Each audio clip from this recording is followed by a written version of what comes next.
તકલીફ પડી. આ ચોથો દિવસ વરસાદ પડ્યો, જમવાનું નહીં, કઈ પાણીની વ્યવસ્થા નહીં, કશું જ વ્યવસ્થા નહીં.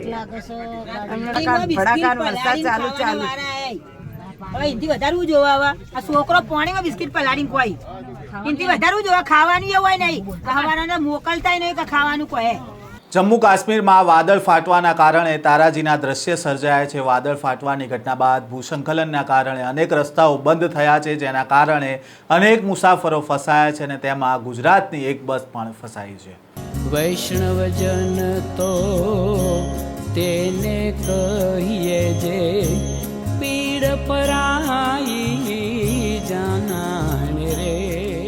જમ્મુ કાશ્મીરના રામબનમાં ગઈકાલે વાદળ ફાટવાની ઘટના બની હતી, જેમાં 3 લોકોના મોત પણ થયા હતા. ખરાબ હવામાનના કારણે અનેક રસ્તાઓ બંધ થયા છે, જેના કારણે મુસાફરો અટવાયા છે. તેવામાં ગુજરાતથી ગયેલી એક બસ પણ ત્યાં ફસાઈ ગઈ છે. આ બસમાં 30 મુસાફરો ગાંધીનગર અને 20 પાલનપુરના હતા અને હાલ આ મુસાફરો શ્રીનગર પરત ફરી રહ્યા છે.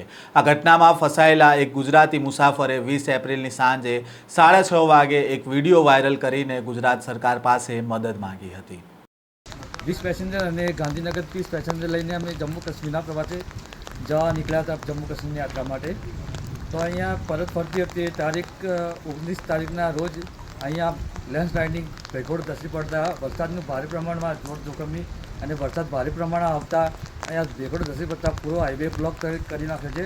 અને આ પૂરો હાઈવે બ્લોક કરી નાખે તો અમારે ગાડી છે અંબિકા ટૂર્સ એન્ડ ટ્રાવેલ્સની. તો અમારી પાસે 50 પેસેન્જર, અમે અમારી પાસે ખાવાનો કોઈ સામાન નથી અને અમે પૂરેપૂરી રીતે હેરાન થઈ ગયા છીએ. અને અહીંયા અંદર છોકરાઓ પણ ખૂબ હેરાન થાય છે. અને અહીંયા જમ્મુ કાશ્મીરના સ્ટેટ તરફથી અમને કોઈ સહાય નથી મળી. તો ગુજરાત સરકારને મારી નમ્ર વિનંતી છે કે અમને જલ્દી અહીંયાથી નીકાળે અને સુરક્ષિત જગ્યાએ અમને છોડી દે. ગુજરાત સરકારની મારી નમ્ર વિનંતી છે. વિડીયોમાં દેખાય છે કે ગાંધીનગર અને પાલનપુરના તમામ ગુજરાતી મુસાફરો અંબિકા નામની ટ્રાવેલ્સમાં મુસાફરી કરી રહ્યા છે અને બસમાં નાના બાળકોથી લઈને ઉંમરલાયક વૃદ્ધો પણ જોવા મળી રહ્યા છે. ઘણા લાંબા સમયથી ખાધા પીધા વગર ગભરાયેલા આ મુસાફરોએ અંતે એક વિડીયો બનાવીને ગુજરાત સરકાર પાસે મદદ માંગી હતી અને તેમણે જણાવ્યું હતું કે અમારી સ્થિતિ અત્યારે એટલી ખરાબ છે કે અહીંયા કોઈ પણ ખાવા પીવાનું મોકલતું નથી. અમારા છોકરાઓ પાણીમાં બિસ્કિટ ડુબાડીને ખાઈ રહ્યા છે અને અમને લેવા આવો. ગમે તેમ કરીને આ વિસ્તાર ખૂબ જ ખતરનાક લાગી રહ્યો છે.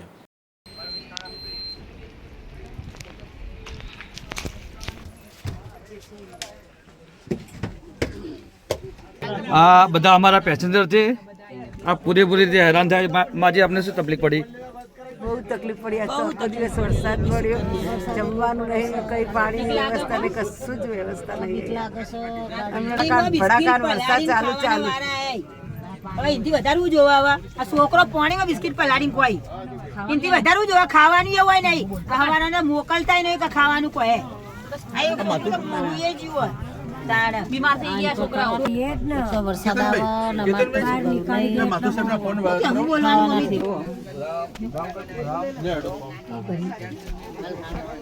એમને મીડિયમ મત ઉતારો શું કરવાનું એમ કે અમે લેવા આવો, ગમે તે કરીને અમે લેવા. છોકરો પાણીમાં બિસ્કિટ પલાળીને ખોઈ મારું રહેતું નહીં. આ છોકરું બીમાર થઈ ગયું.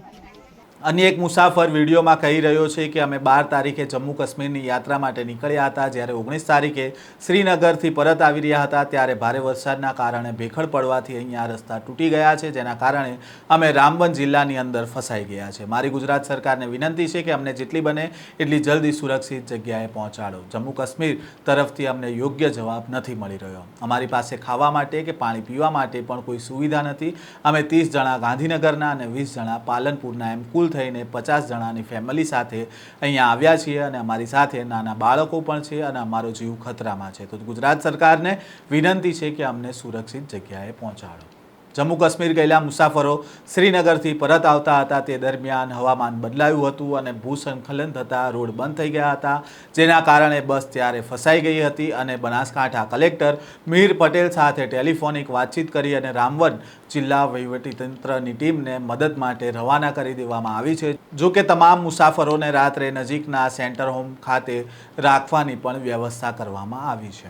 જમ્મુ કાશ્મીરમાં તાજેતરમાં જે ક્લાઉડ બસ્ટ અને લેન્ડ સ્લાઇડિંગની ઘટના ખરાબ હવામાનને કારણે બની છે, તેમાં ગુજરાતના મુસાફરો અને એક બસ ફસાઈ હોવાના સમાચાર મળ્યા હતા.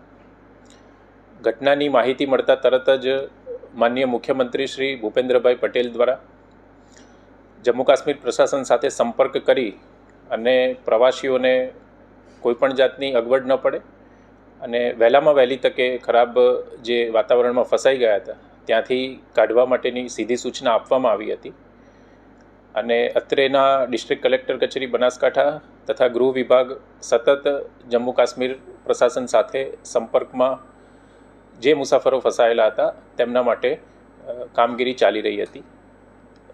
આ જે મુસાફરો હતા એમાંથી કુલ 50 લોકો ગઈકાલે રાત્રે ફસાયેલા હતા, જેમાં પાલનપુરના 17, વડગામના 11, ગાંધીનગરના 19 અને મહેસાણા જિલ્લાના 3 એમ કુલ 50 મુસાફરો હતા, જેમાંથી 24 પુરુષો અને 26 મહિલાઓ હતી. 50 મુસાફરોમાં એક 8 વર્ષનું બાળક પણ હતું અને 50 મુસાફરો પૈકી 27 સિનિયર સિટીઝન હતા. અત્રેથી 7 વાગે શ્રી બશીર ચૌધરી કલેક્ટર રામબનનો સંપર્ક કરવામાં આવ્યો હતો અને તરત જ તેમણે મુસાફરોને તમામ પ્રકારની મદદ મળે તે માટે ખાતરી આપી હતી અને તાત્કાલિક રીતે રેસ્ક્યુ ટીમ રવાના કરી હતી. પરિસ્થિતિ ત્યાં આગળ થોડી ખરાબ હતી, એટલે અંદાજિત 6.5 કિલોમીટરના અંતરેથી રેસ્ક્યુ ટીમનું વાહન જઈ શકે એવું ન હતું. આથી જમ્મુ કાશ્મીર પ્રશાસનની જે ટીમ હતી એમના દ્વારા પગપાળા જઈ અને રાત્રે 11:30 વાગે બસમાં જે મુસાફરો ફસાયેલા હતા એમનો સંપર્ક કરી લીધો હતો. અડધી રાત્રે જમ્મુ કાશ્મીર પ્રશાસન દ્વારા તેમના માટે જમવાની વ્યવસ્થા પણ કરવામાં આવી હતી અને ટીમ ત્યાં પહોંચ્યા બાદ ત્યાંના કલેક્ટર રામબન દ્વારા અત્રેની કચેરીએ અપડેટ પણ આપવામાં આવી હતી. હાલમાં તમામ જે મુસાફરો છે એ સુરક્ષિત છે. થોડા સમય પહેલાં બસના મુસાફરો સાથે પણ મારે વ્યક્તિગત રીતે વાત થઈ હતી અને હાલમાં તેઓ આર્મી કેમ્પ ખાતે આશ્રય લઈ રહ્યા છે. બપોર બાદ વાતાવરણની જે પરિસ્થિતિ જોતા બસને બનિહાલના રૂટથી પાછા શ્રીનગર મોકલવા માટેની તૈયારી થઈ રહી છે. હાલમાં જે ખરાબ હવામાન છે અને રસ્તાઓ તૂટી ગયા છે એના લીધે રામબન જિલ્લાથી બસ આગળ વધી શકે એવી શક્યતા જણાતી નથી, પરંતુ પાછલા રૂટે બનિહાલ થઈ શ્રીનગર બસને પરત મોકલવા માટે હાલમાં ત્યાં જમ્મુ કાશ્મીર પ્રશાસન દ્વારા કામગીરી ચાલુમાં છે. ફરી એકવાર હું સૌને જણાવવા માગીશ કે જે તમામ જે 50 મુસાફરો છે એ હાલમાં સુરક્ષિત છે અને રામબન ખાતે તેઓ આ આર્મીનો જે કેમ્પ છે ત્યાં હાલમાં આશ્રય લઈ રહ્યા છે. વૈષ્ણવજન તો તેને કહીએ